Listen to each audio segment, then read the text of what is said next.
یہ کہانی ایک بہت ہی بڑے اور خوبصورت جنگل کی ہے جہاں ہر قسم کے پرندے رہا کرتے تھے۔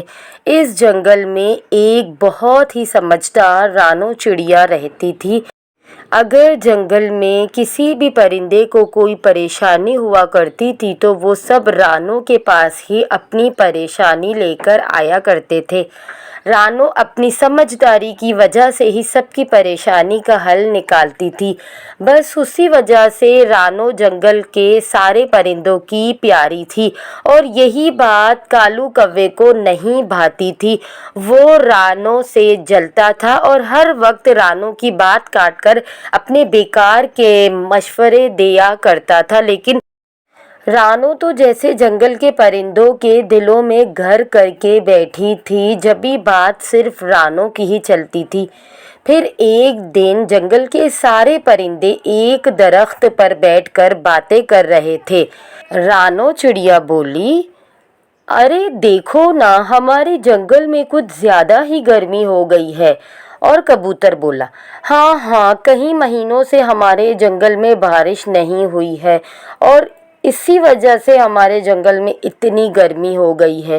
اب پتہ نہیں بادل بھیا کو کیا ہو گیا ہے، وہ ہمارے جنگل میں بارش کیوں نہیں برساتے؟ پھر طوطا بولا، لیکن اب بس ہوا، ہم سب پرندوں میں سے کسی ایک کو بادل بھیا کے پاس جا کر بولنا پڑے گا کہ ہمارے جنگل میں گرمی بہت ہو گئی ہے اور کافی دن سے بارش بھی نہیں ہوئی ہے اور اب ہونی چاہیے۔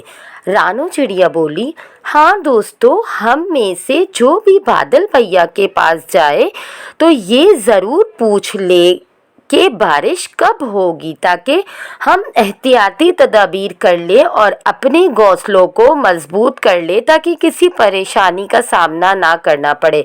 تو کلو کوا بولا، ارے پرندوں، اگر تم لوگوں کو کوئی اعتراض نہ ہو تو میں جاؤں بادل بھیا کے پاس بارش کا پیغام لے کر۔ اگر بادل بھیا نے بارش کے لیے ہاں بول دی تو میں آ کر بتا دوں گا، اور اگر میں نہیں آؤں گا تو تم لوگ سمجھ جانا کہ ابھی کوئی بارش نہیں ہوگی۔ اور سب نے حامی بھر لی اور یہاں سے مکار کلو کوے کا کھیل شروع ہوا۔ وہ اڑتے اڑتے بادل کے پاس پہنچ جاتا ہے اور وہی بولتا ہے جو سب نے بولا۔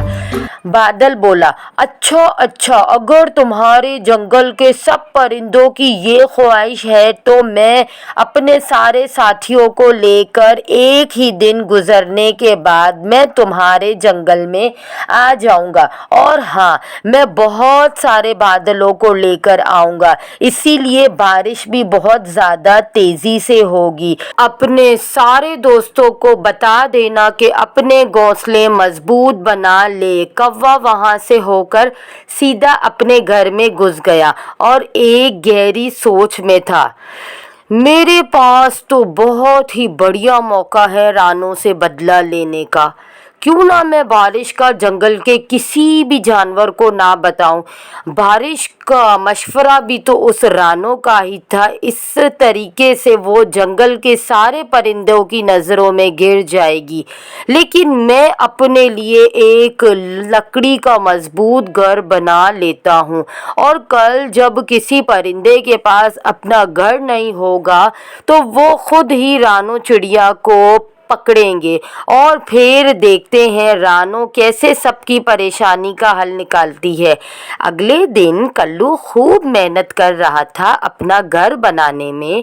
اتنے میں رانو اس کے پاس آتی ہے اور بولتی ہے، ارے کیا ہوا کلو بھیا، کیا بادل بھیا نے بتا دیا ہے وہ کب بارش کریں گے؟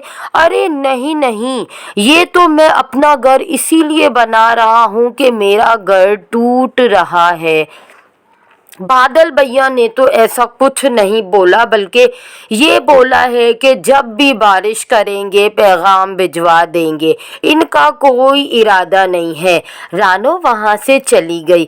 بس تھوڑی ہی دیر میں کلو کوے کا گھر بن کر تیار ہو جاتا ہے اور اگلے ہی دن جنگل میں زوروں کی بارش ہونے لگتی ہے۔ جنگل کے سبھی پرندے اپنے گھروں میں پریشان ہو رہے ہوتے ہیں۔ طوطا بولا،